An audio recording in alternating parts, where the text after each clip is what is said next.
Hello friends, welcome to Tamil வீட்டு சமையல். இன்றைக்கி ரொம்பவே ருசியான கருவாட்டு குழம்பு எப்படி செய்யலாங்கிறது தான் பார்க்க போகிறோம்.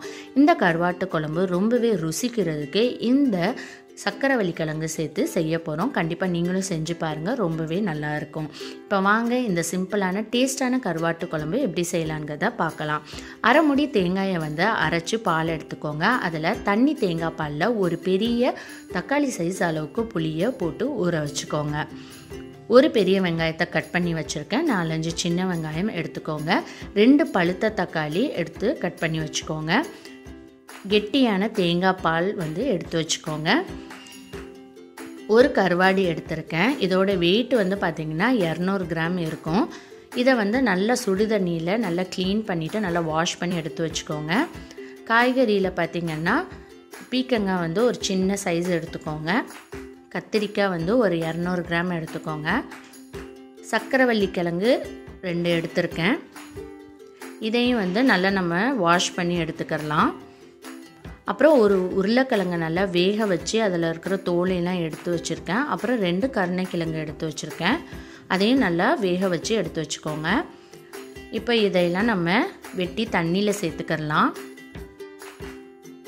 இது கூட நீங்கள் முருங்கைக்காயோட ஆட் பண்ணலாம், அதுவும் ரொம்ப நல்லாயிருக்கும். இப்போ சக்கரவள்ளி கிழங்கு நல்லா வாஷ் பண்ணிவிட்டு நல்லா 1 சென்டிமீட்டர் அளவுக்கு கட் பண்ணி சேர்த்துக்கோங்க. இப்போ இது எல்லாத்தையும் நம்ம மண் சட்டியில் ஆட் பண்ணிக்கலாம். அதில் 2 டம்ளர் அளவுக்கு தண்ணி சேர்த்துக்கோங்க.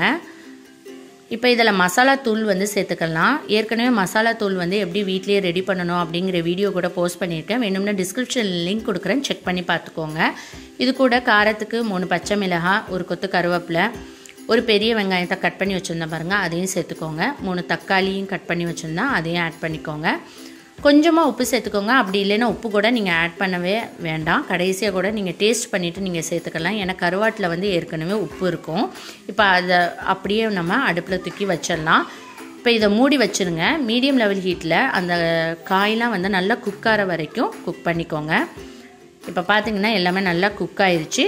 இப்போ நம்ம புளி தண்ணி சேர்த்துடலாம். தண்ணி தேங்காய் பாலில் புளி போட்டு நம்ம ஊற வச்சுருந்தோம் பாருங்கள், அதில் நல்லா கரைச்சி புளி தண்ணி எடுத்து அதை இது கூட ஆட் பண்ணிக்கோங்க. இப்போ இது எல்லாத்தையும் நல்லா மிக்ஸ் பண்ணிவிட்டு நல்லா ஒரு கொதி வந்ததுக்கப்புறம் வாஷ் பண்ணி வச்சுருக்கிற கருவாடை இது கூட நம்ம சேர்த்துக்கலாம்.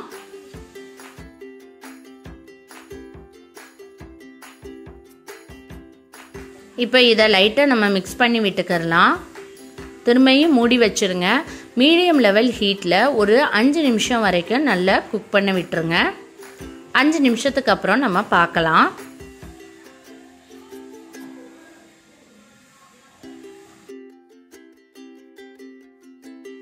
இப்போ பார்த்திங்கன்னா நல்லா குக் ஆயிருச்சு. இப்போ கெட்டியான தேங்காய் பால் இதில் ஆட் பண்ணிக்கலாம். லைட்டாக மிக்ஸ் பண்ணி விட்டுக்கோங்க.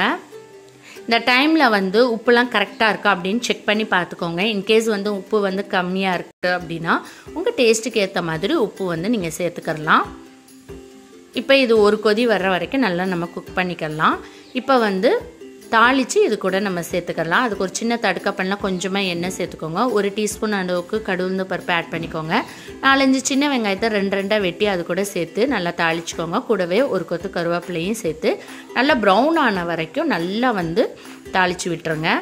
இப்போ இந்த தாளிப்பை அப்படியே நம்ம குழம்போட சேர்த்துடலாம். ஸோ அவ்வளோதாங்க, ரொம்பவே டேஸ்டியான சிம்பிளான ருசியான கருவாட்டு குழம்பு ரெடி ஆயிடுச்சு. கண்டிப்பாக நீங்களும் இதே மெத்தடில் செஞ்சு பாருங்கள், ரொம்ப டேஸ்ட்டாக இருக்கும். செஞ்சு பார்த்துட்டு எப்படி இருந்துச்சுன்னு மறக்காமல் ஃபீட்பேக் சொல்லுங்கள். இந்த வீடியோ பிடிச்சிருந்துச்சுன்னா லைக் பண்ணுங்கள், ஷேர் பண்ணுங்கள், மறக்காமல் சப்ஸ்கிரைப் பண்ணுங்கள். தேங்க்யூ.